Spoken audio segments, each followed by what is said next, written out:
Deus não importa o que fomos ou o que fizemos no passado.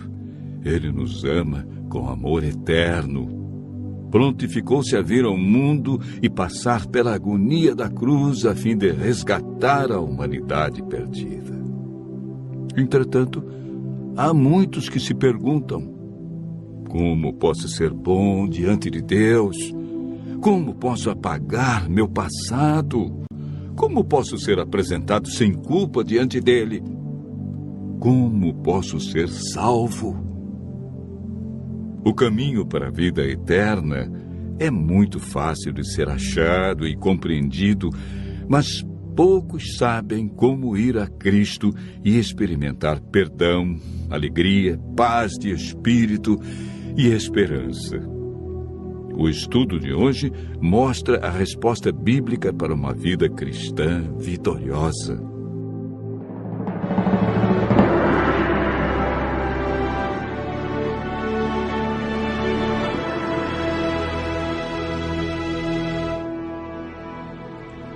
Assim que entrou o pecado no mundo, a divindade foi movida de compaixão pelos seres humanos.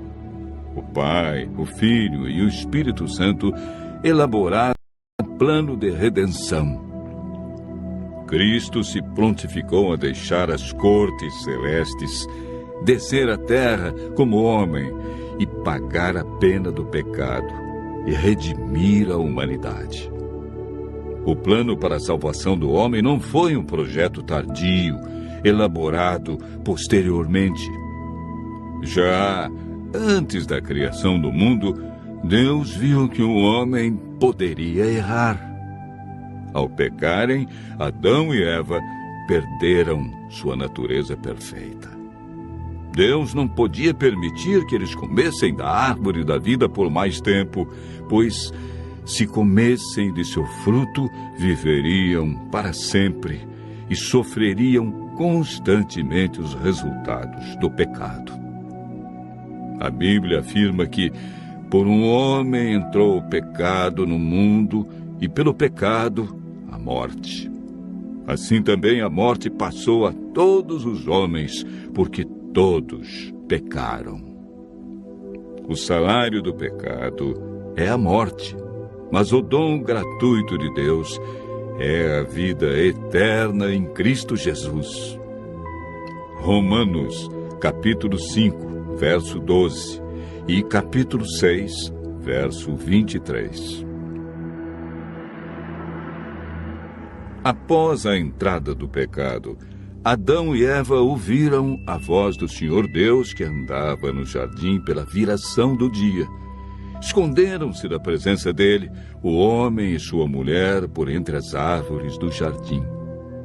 O pecado fez separação entre Deus e o homem.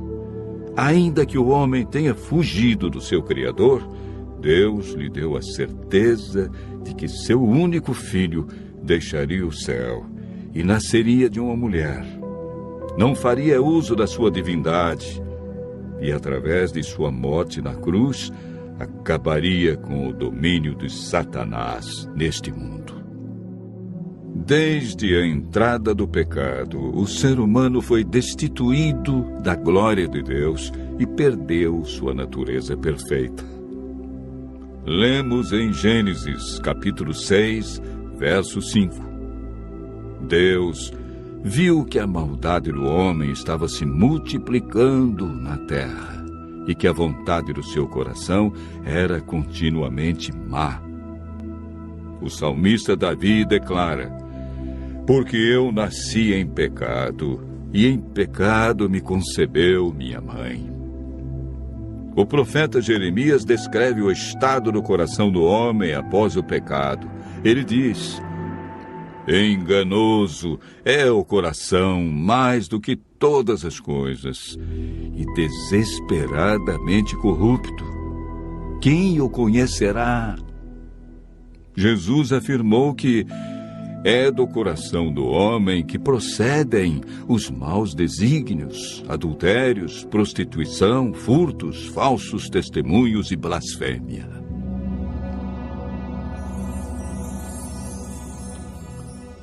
1 Coríntios 2, verso 14, afirma que o homem natural não aceita as coisas de Deus porque lhe parecem loucura. O apóstolo Paulo relata a grande luta que existia em seu coração. Ele declarou: porque eu sei que em mim, isto é, na minha carne, não habita bem nenhum, pois o querer o bem está em mim, não, porém, o efetuá-lo, porque nem mesmo compreendo o meu próprio modo de agir, pois não faço o bem que prefiro, mas o mal que não quero, esse faço. Mas se eu faço o que eu não quero, já não sou eu quem o faz, e sim o pecado que habita em mim. Romanos, capítulo 7, versos 18 a 15, 17 a 20. Jesus é o Cordeiro de Deus que foi morto desde a fundação do mundo. O profeta Isaías declara: ele foi humilhado, mas não abriu a sua boca. Como cordeiro foi levado ao matadouro, e como ovelha muda perante os seus tosqueadores, ele não abriu a sua boca. Isaías 53, verso 7. A Bíblia afirma que naturalmente o homem é escravo do pecado. É por meio do Espírito Santo que somos transformados em novas criaturas. 1 Samuel 10, verso 6, afirma: então descerá sobre ti o Espírito Santo, e serás mudado em outro homem. O Espírito Santo nos convence do pecado, da justiça e juízo. Ele nos guia ao conhecimento da verdade e implanta os princípios da lei de Deus no coração. A salvação está hoje ao alcance de todos nós, porque pela graça sois salvos, mediante a fé. E isso não vem de vós, é dom de Deus.